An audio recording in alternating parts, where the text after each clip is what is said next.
Vamos lá. Alguém pode me dizer qual a nomenclatura seria correta? Pinos ou postes? Alguém está acordado aí? Poderia dar uma luz? Post, professor. Post, por quê? Post. Por quê? Ah, não faz pergunta difícil, rapaz. Acho que pino é metálico e post porque é fibra, é isso? Alguém tem Faço alguma ideia. outra ideia a respeito? Não. Nomenclatura, vamos lá. O que vocês vão achar em literatura? Na verdade, tudo está correto. Na literatura, para denominar esses pinos que vão dentro da raiz, né? A gente tem uma série de nomes, eu estou dando aqui 4 exemplos, mas se vocês forem fuçar na literatura, vocês vão achar um monte de outras coisas, tá? A gente vai achar autor chamando de post, a gente vai chamar autor chamando de post estético. Então aqui ele já excluiu, por exemplo, os de metal. Alguns vão chamar de pinos de fibra de vidro, outros vão chamar de pinos estéticos, outros vão chamar de pinos de resina reforçados por fibra e por aí vai.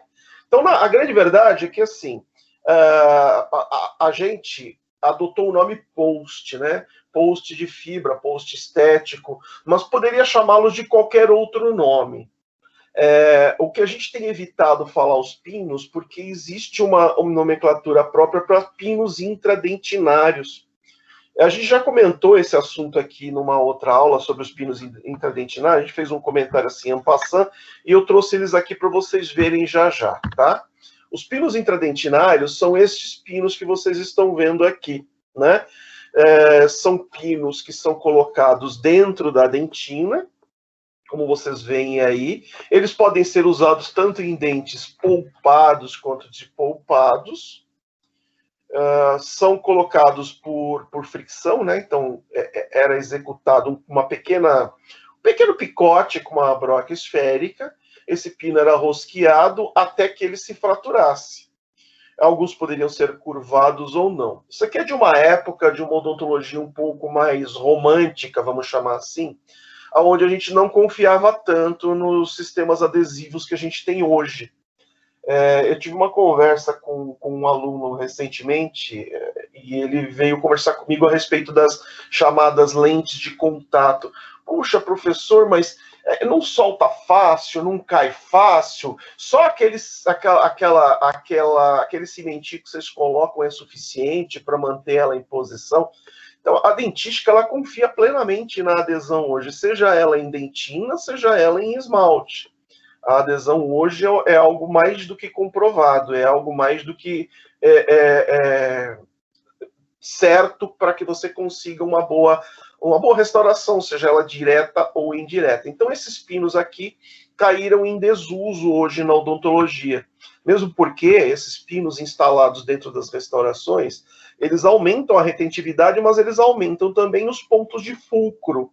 Quem sabe me dizer o que é um ponto de fulcro? Isso é da física, tá? Quem sabe me dizer o que é um ponto de fulcro? Alguém se arrisca? Funciona como um ponto que poderia fraturar o dente? Isso, uma alavanca, né? É um ponto, eu não diria alavanca, mas é um ponto de concentração de forças, onde todas as forças se concentram, ou seja, é uma convergência. Você morde e toda a força da mordida ou do deslizamento dos seus movimentos mandibulares se concentram naquele ponto. Isso gera um ponto de fadiga, né? O material tem um ponto de fadiga. À medida em que o material entra nesse ponto de fadiga, geram microtrincas e posteriores fraturas, né? Então, pontos de fulcro não são interessantes em nenhuma restauração, sejam elas diretas ou indiretas. Por isso que hoje, já adiantando para vocês alguns conceitos, por isso que hoje os nossos preparos para restaurações indiretas, sejam de cerâmica ou de resina, cerômero no caso, eles têm ângulos arredondados, exatamente para evitar esses pontos de fulcro ou pontos de concentração de força. Então, quando eu faço um preparo do tipo MOD para uma inlay, por exemplo, os ângulos internos todos têm que ser arredondados. Entre outros motivos, é para evitar essas zonas de concentração de forças, de esforços. São zonas de fulcro onde a concentração de forças pode gerar estresse e fratura. Então, os pinos, esses pinos intradentinários, eles geravam esses pontos de fulcro. Então, na mesma medida em que eles aumentavam a retenção da minha restauração, eles também geravam pontos de fratura, que em condições normais eles não acontecem. Olha, era literalmente colocado dessa forma. Você colocava, o pininho vem em umas caixinhas com um encaixe para micromotor, você fazia um picote inicial com uma broca esférica, compatível com o tamanho do pino, instalava esse pino no micromotor e apertava lá o seu pedalzinho, na hora que ele travava, ele fraturava. E você tinha o pino em posição. E aí você podia fazer o recobrimento disso com a sua resina ou o seu material restaurador. Aqui alguns exemplos. Esqueçam o de cima, tá? O de cima é apenas por comparação, que são os intrarradiculares. Do lado esquerdo e no centro, onde vocês estão vendo retopim edenta, são os pinos intradentinários. Eles vêm nessas pecinhas de contraângulo, tá? Alguns kits vêm com a broca de preparo. Percebam que do lado esquerdo, o verde mais escuro, são brocas para preparo, no diâmetro adequado do pino, e os outros são os pinos. São descartáveis, né? Você usou e você descarta o intermediário que vai no contraângulo, não serve para mais nada depois, tá? À sua direita, em vermelho, o retopim edenta, que todos eles são recobertos com uma camada de ouro, para evitar oxidação. São pinos metálicos, tá? Na parte de cima, você tem alguns exemplos de pino intrarradiculares metálicos, a gente vai comentar a respeito deles. À direita são os pinos intrarradiculares de fibra de vidro, e embaixo são pinos para provisórios. Então, por favor, não confundam, quando a gente falar de pino intrarradicular, esses de baixo são para provisórios, tá? São pinos muito grosseiros e para condutos muito grandes, tá? São provisórios, eles colocam e são retirados, depois são descartados para você colocar o pino fundido normalmente, tá?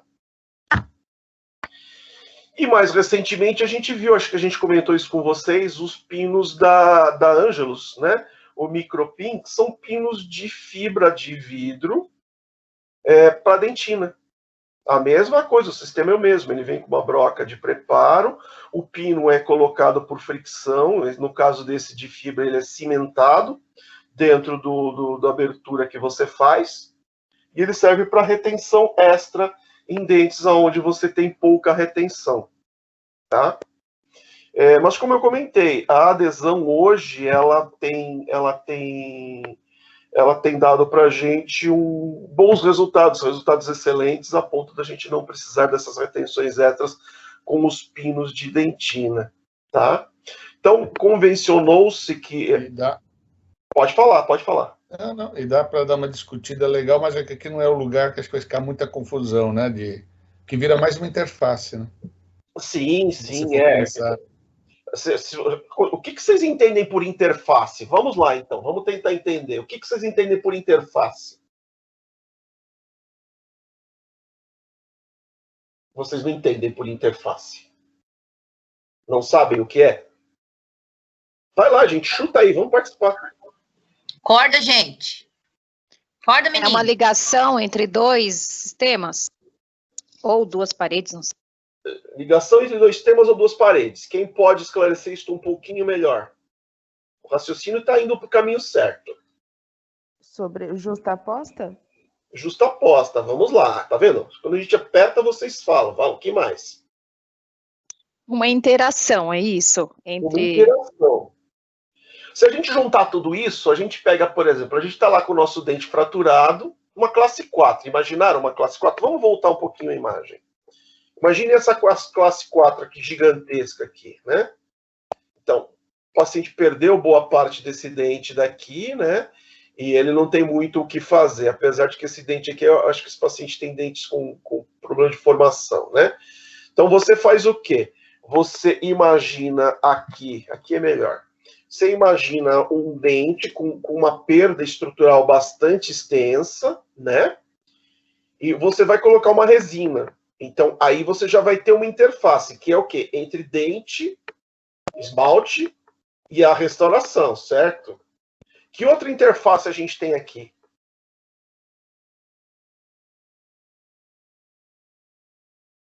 Dentina, Restauração. Que outra interface a gente tem aqui? Esmalte e sistema adesivo.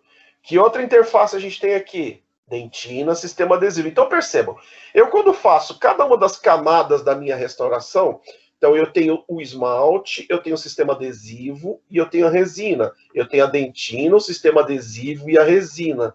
Vamos imaginar aqui, eu tenho agora uma interface dentina, sistema adesivo, pino, pensando nos pinos de fibra. Eu tenho uma interface pino, sistema adesivo, resina. Então eu crio interfaces a mais. É o mesmo caso de uma restauração indireta. Quando eu tenho uma coroa para colocar no dente, ou uma onlay, eu tenho as interfaces do dente com o sistema adesivo, do sistema adesivo com o cimento, do cimento com o sistema adesivo e do sistema adesivo com a restauração indireta. Eu crio interfaces, eu crio camadas que são interpostas entre o meu dente e a minha restauração final. Aqui eu crio uma interface a mais. Digamos que é um ponto a mais para você se preocupar em adesão, em coesão, até infiltração, dependendo da região onde essa interface está localizada. Vocês conseguiram entender? Sim. Sim. Então, quando eu coloco um pino, seja ele de dentina, seja ele de intraradicular, eu estou criando interfaces. Aqui no caso da dentina, como eu disse, que a odontologia, ela hoje acredita muito em adesão, eu estou criando uma interface, na maioria das vezes, desnecessária. Eu estou criando, além do ponto de fulcro, eu estou criando mais um ponto onde eu vou ter que ter uma interação entre materiais diferentes. No caso, o meu sistema adesivo com o metal, no caso, o meu sistema restaurador com o metal, com o pino de fibra e por aí vai. Ou seja, eu crio um trabalho a mais para mim. Tá? São passos a mais que complicam um pouco mais o meu trabalho. Tá? Os pinos de fibra, por terem adesividade aos sistemas adesivos, são mais indicados, sejam eles para dentina ou para intraradicular, mas todos têm sua indicação e a gente vai ver. O nome correto disso tudo, e aqui eu já estou excluindo os pinos de dentina, tá? Retentores intrarradiculares. Isso seria o nome adequado para todos eles, então o nome mais abrangente. Retentores intrarradiculares, eles abrangem tanto os pinos de metal intrarradiculares, quanto os pinos de fibra, sejam eles de fibra de vidro ou fibra de carbono. Vocês viram aqui alguns pinos, os da direita, do número 6 para diante, tá? Vocês conseguem entender, ver ali, perdão, da letra G para diante, vocês conseguem ver a letra G lá em cima? Sim. Da letra G para direita, todos são de fibra. Os branquinhos são fibra de vidro. Os pretinhos são fibra de carbono. Mas todos são pinos de fibra, todos são cimentados da mesma forma, tá? Os de fibra de vidro, eles conseguem um resultado estético mais adequado para os dentes, tá? Mas todos são chamados de retentores intrarradiculares. A história desses retentores, ele começou, historicamente, são com os pinos fundidos, né? A gente vai dar uma passada nos pinos fundidos para vocês entenderem, né? Os núcleos fundidos, núcleos metálicos fundidos. Mas dos pré-fabricados, né? Então a gente tem os fundidos e os pré-fabricados. Dos pré-fabricados, a história toda começou com os pinos de metal. Esse daqui é um dos exemplos do que a gente tinha. Tem outros exemplos aqui que eu vou passar para vocês, tá? Esse daqui é o Radix Anker. Ele ainda é fabricado pela Dentsply, tá? Não tem no Brasil, ou seja, não tem mais, mas fora do Brasil você ainda acha. Eles vinham em kits, né? Individuais ou kits de introdução com 3 tamanhos, como este daqui. E vinham com as fresas e as brocas calibradoras adequadas. Então você iniciava uma desobturação do conduto interno, né? Então ele tem que ser necessariamente para um dente endodonticamente tratado. Você fazia a desobturação, você fazia a calibragem do diâmetro do pino, aí você criava uma rosca e depois você rosqueava. Literalmente você rosqueava esse pino dentro do conduto. Diz a lenda que você deveria rosquear até o ponto máximo e dar um quarto de volta para trás para tirar a tensão induzida. O grande problema é que quando você, às vezes, rosqueava até o ponto máximo, você ouvia um clack. O que isso significava? Trinca da raiz. Fratura, né, professor? Significava que você acabava de ter cometido uma iatrogenia. Você tinha acabado de provocar uma fratura longitudinal na raiz do seu paciente, né? Por quê? Alguém sabe me dizer por quê?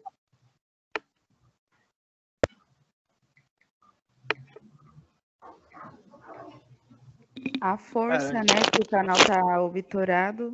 Isso, não. Você induzia tanta tensão dentro do pino, porque ele era rosqueável sob pressão, que essa força passou acima do módulo de elasticidade que a dentina aguentava. E ela simplesmente liberou essa força na forma de uma fratura. Tá? Isso ainda acontece hoje? Sim, isso ainda acontece hoje, sejam com os pinos de fibras ou principalmente com os fundidos. A gente vai bater um papo a respeito disso daqui a pouco, tá? Apenas guardem a informação. Aqui é um outro exemplo dos mesmos tipos de pino. Estes daqui já eram mais... já tinham uma diversidade de tamanho um pouco maior. Na verdade, eram comprimentos e diâmetros diferentes, né? Você deveria selecioná-los através de uma régua e com o uso da radiografia periapical do paciente, né? Você fazia a sobreposição da régua. Acho que eu tenho uma foto aqui. Aqui.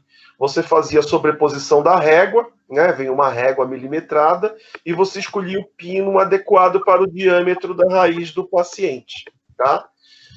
Existia uma profusão de marcas, tá? Esse era o Europost, mas a gente tinha ainda o Antogir, a gente tinha tinha um muito famoso que eu esqueci o nome. Você lembra do nome daquele que a gente usava direto, Arthur? Era o FKG. O FKG. Tá vendo? Essa é a diferença. Quando o cara é rico, ele só trabalha esses outros. Aí quando o cara era pobre, ele comprava só o FKG, cara. Mas o pior é que é assim, Arthur. Você acredita que essas fotos são arquivos que eu tenho lá, fotos de pinos que eu tenho lá no consultório ainda hoje? A gente entrou na geração dos pinos de fibra e a gente acabou assim, esquecendo esses pinos na gaveta.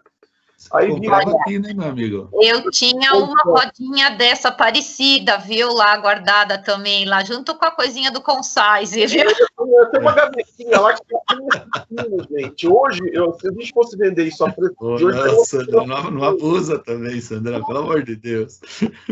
Oi? Eu junto com o Concise, não abusa, Sandra. Com o potinho do Concise. Mas, enfim, a gente tinha, era um arsenal que a gente tinha e a gente escolhia de acordo com o paciente, de acordo com o tipo de dente que você ia restaurar, né? Alguns pinos já vinham com a cabeça, a gente vai mostrar para vocês, para fazer um munhão. Outros, eles só serviam para ancoragem de restaurações, tá? Então, tenham por base o seguinte... a literatura, ela indica que os pinos intrarradiculares, os retentores intrarradiculares, pré-fabricados, não os fundidos, os pré-fabricados, são indicados apenas para dentes que têm remanescente coronário. Quanto de remanescente? Bom, vai depender lá da mordida do paciente, do que você vai fazer com aquele dente, ele vai servir para quê? Mas, em teoria, você tem que ter um remanescente coronário para lançar mão destes pinos. Na prática, a gente de vez em quando faz um abuso de técnica. Mas, na teoria, coloquem isso na cabeça de vocês. Os pinos, os retentores intrarradiculares, chamem vocês de pinos, de posts, como vocês queiram chamar, eles têm que ter um remanescente radicular para que você possa lançar mão deles, tá? Então, para dentes com coroa totalmente destruída, né, ou seja, sem remanescente, a indicação é outra, tá? É remanescente coronário, né? Não radicular, é isso, né? Coronário. Não, é que você falou radicular, desculpa. Desculpa, coronário, é coronário. Apaguem o que eu falei, se eu falei radicular, apaguem. O dente tem que ter um remanescente coronário, tá? Se ele não tiver remanescente coronário, não é indicação para pino pré-fabricado, é indicação para pino fundido, né? Núcleo metálico fundido. A forma de colocação desses pinos era simples, você tinha uma radiografia periapical, você fazia a sobreposição da régua na radiografia e escolhia o pino do tamanho adequado. E aí uma perguntinha básica, eu posso confiar na parte métrica de radiografias periapicais? Não, tem um pouquinho de distorção. Sim. Não, Ele tem distorção tanto na largura quanto no comprimento. Então não era uma forma muito precisa de escolha, certo? Então às vezes a gente tinha algumas surpresas. A gente podia jurar que era aquele, ou ele ficava folgado, ou ele ficava justo demais. Você tinha que lançar a mão de outro, tá? Mas era a forma que era utilizada para escolha, né? Você posicionava, escolhia o pino adequado, desobturava o conduto e a gente recomendava que estes de metal, eles tinham que ficar no mínimo 3 milímetros abaixo de crista óssea.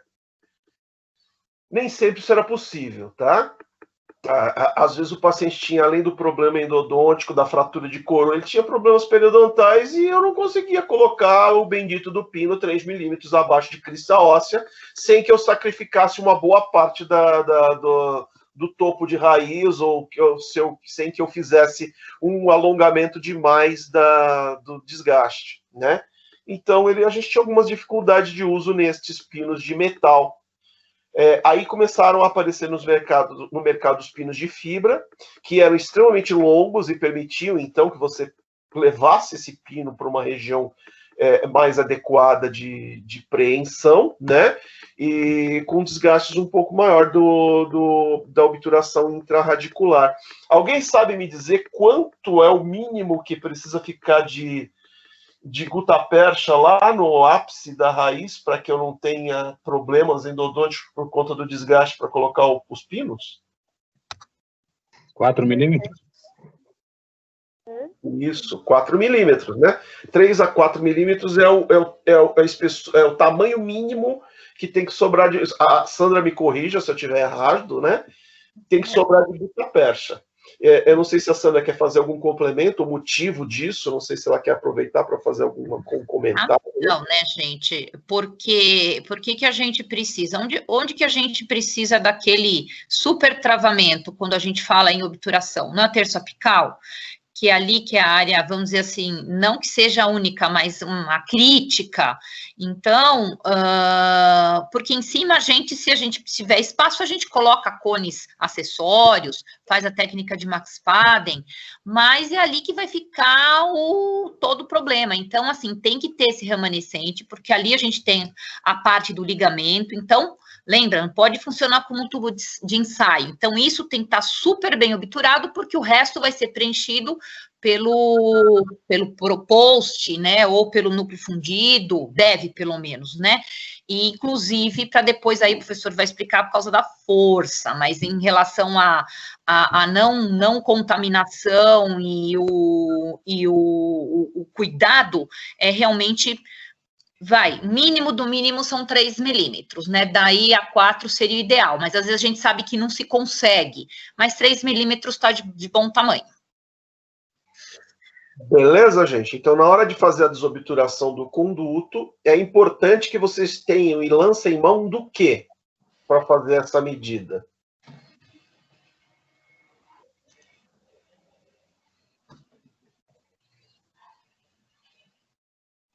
Vocês lembram do negocinho que a Endo costuma encher o saco de vocês, chamado odontometria? Pois é. Lembra de mim, Alípio? Ô, tristeza.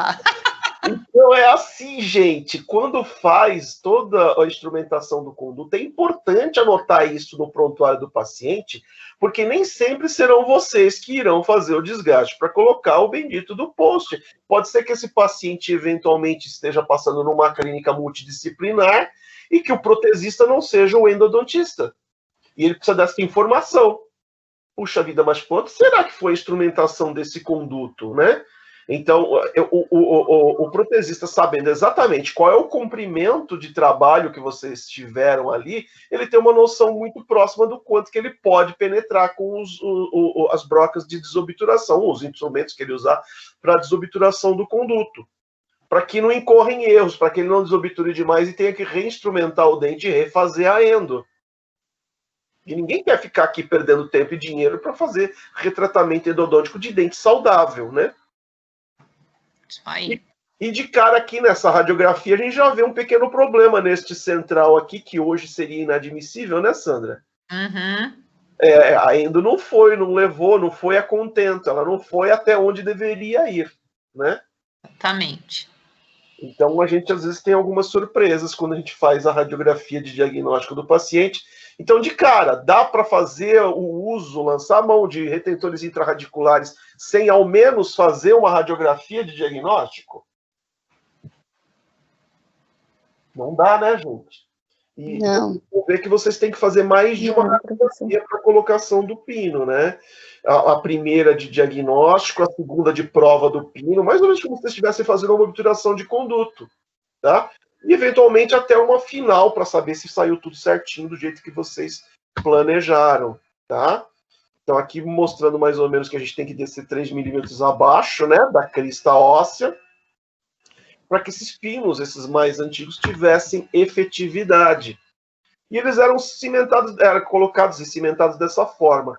Então, além de rosqueados, né, porque eles tinham uma rosca ativa, a grande maioria deles, né, a gente até brincava que existiam 2 tipos de pinos, os ativos e os passivos, né, ambos com rosca. A rosca passiva, ela, como o nome diz, ela era passiva, ela só servia para a retenção do pino, do cimento no pino. A ativa, ela imbricava em dentina. Então, esses pinos rosqueados, além da retenção ativa da rosca, a gente ainda utilizava, lançava a mão de cimentos. Para esse tipo de pino, especificamente para esse, que tipo de cimentos que eu poderia utilizar? Vocês têm ideia? Fosfato, metálico, né? Fosfato é uma opção, que mais? Ele é anelado, não é? É rosca, ele tem roscas. O resinoso também dá. A maioria seria a chamada rosca soberba, né? Que é aquela rosca que cria a retenção, né?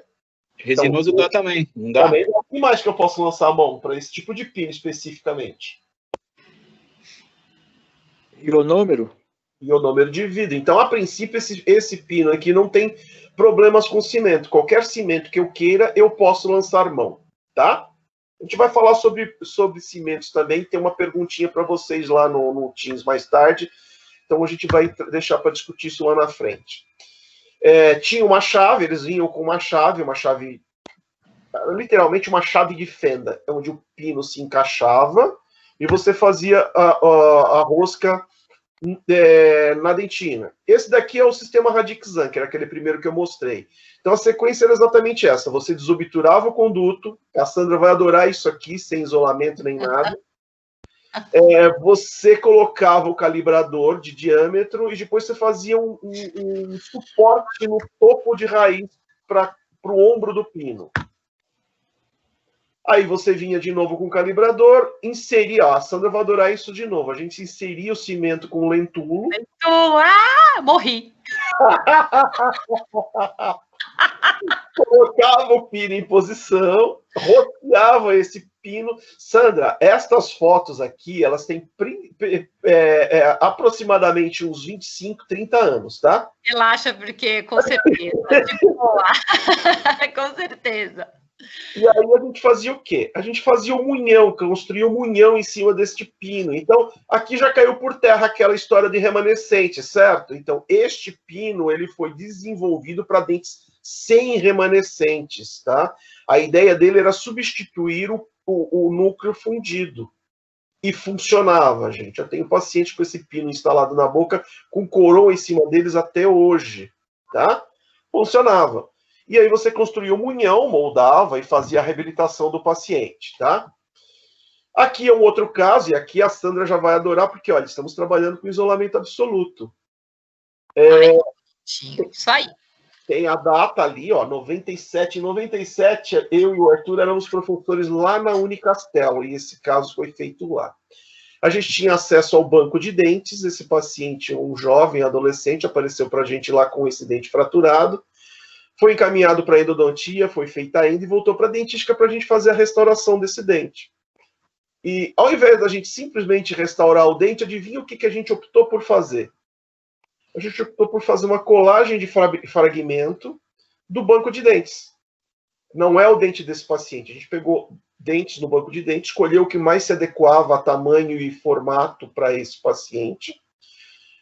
O dente foi autoclavado, foi recortado, adaptado e cimentado na posição. Tá?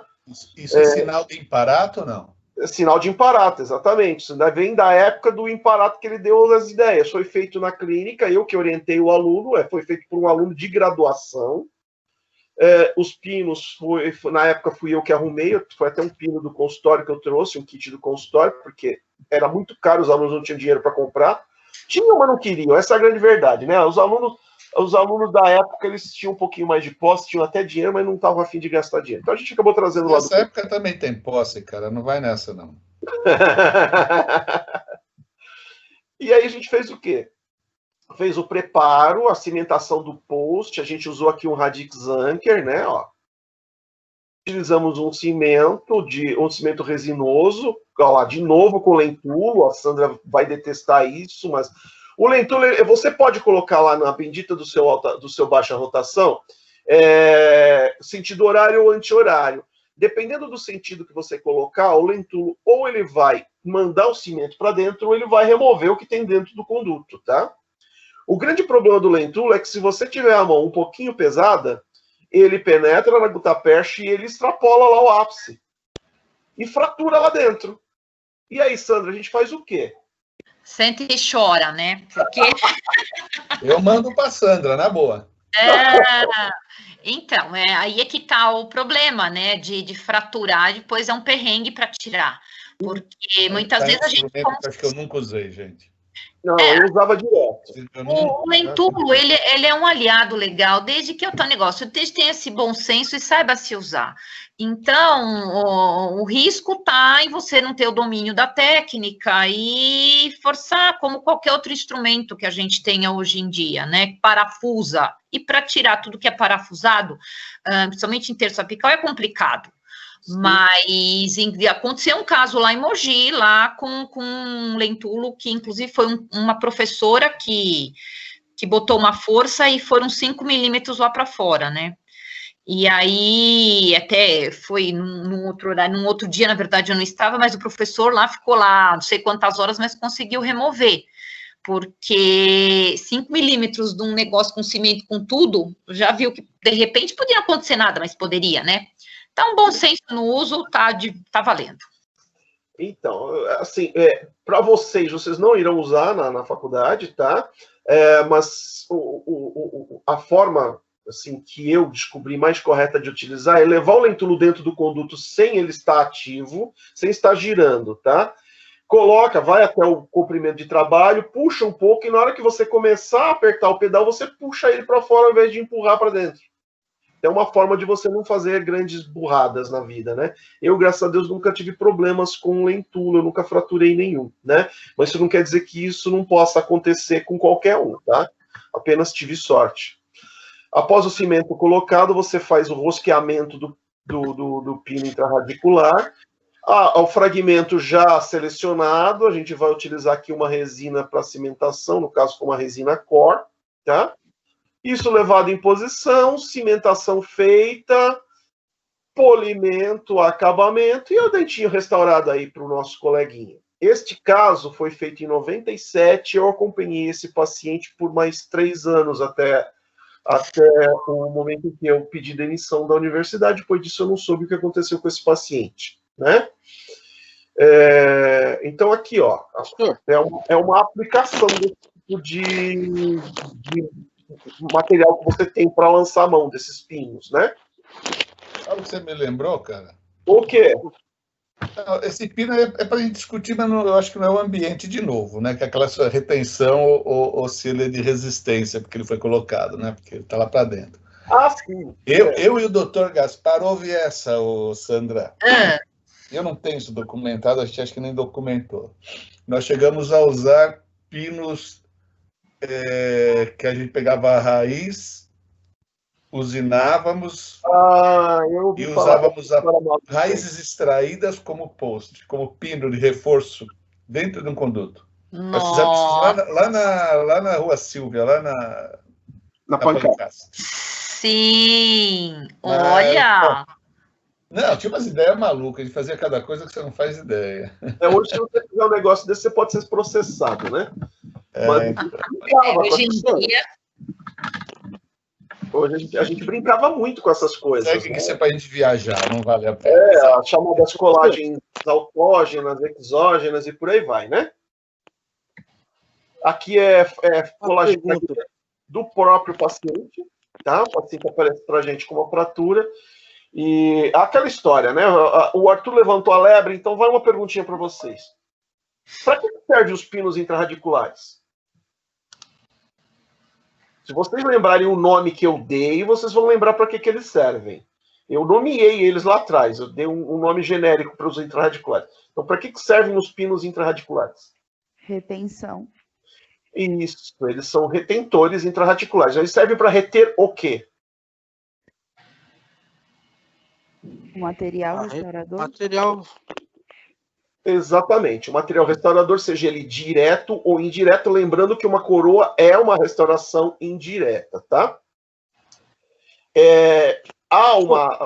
Voltando lá atrás sobre as lendas urbanas, há uma denominação comum aí que diz que esses pinos reforçam, né, a região de colo para evitar fraturas. Há uma grande controvérsia para dentes anteriores sobre se isso é verdade ou não. Em teoria, ele deveria levar as forças de mastigação por conta... Eu acho que eu tenho uma foto aqui que seria o gancho para a gente conversar a respeito disso, mas já que o Arthur puxou o assunto antes, ele serviria para levar as forças de mastigação para o longo eixo do dente, para evitar o quê? Concentração em região de fulcro. Qual é a região natural de fulcro de um dente? De qualquer um.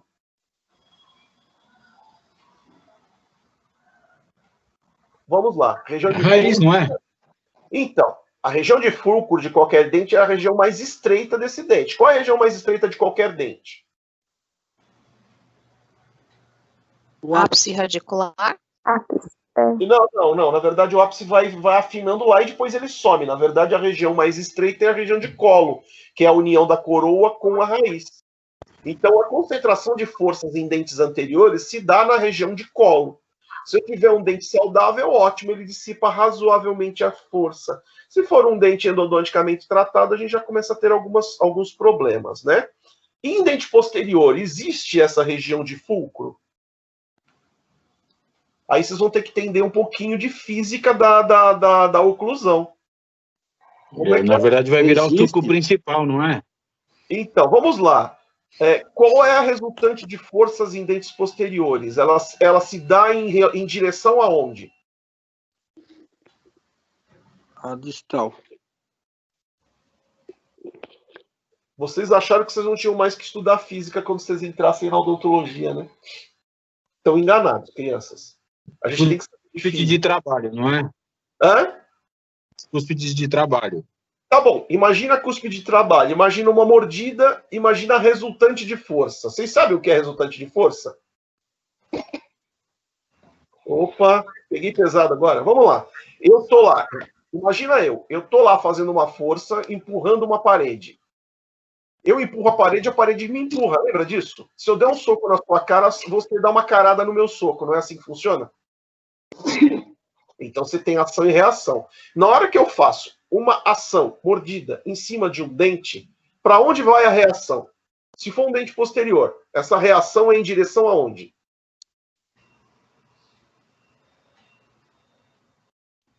Em direção à raiz. A raiz, ao longo eixo do dente. E se for num dente anterior? Aí vai para o colo, né? Que nem você disse. É uma resultante transversal, ela é oblíqua ao dente. Então, é crítico em dentes anteriores e não é crítico em dentes posteriores. Então, se vocês ouvirem alguém dizer que o pino intrarradicular serve para reforçar a cervical de dentes posteriores, desconfie de quem está dando essa informação para vocês, tá? Em dentes anteriores, existe uma controvérsia muito grande em literatura, mas os trabalhos mostram que quase nada esse pino reforça a raiz naquela região, tá? Ficou claro? Então ele serve mais para quê?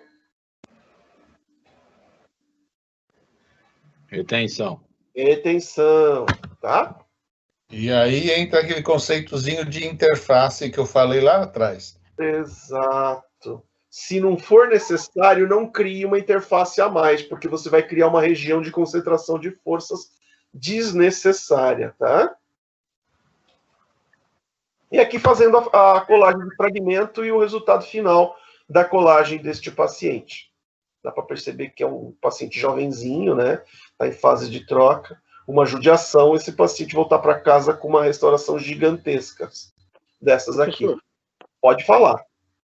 Esse dente que se foi, ele não sofre uma desidratação por estar no banco porque ele está sem polpa ali? Não acontece uma desidratação dessa Então, dentina aí? eu vou aguardar esta resposta para uma das perguntas que eu fiz para vocês, que vocês vão responder daqui a pouquinho no Forms. Aí a gente conversa a respeito, tá bom, Jefferson?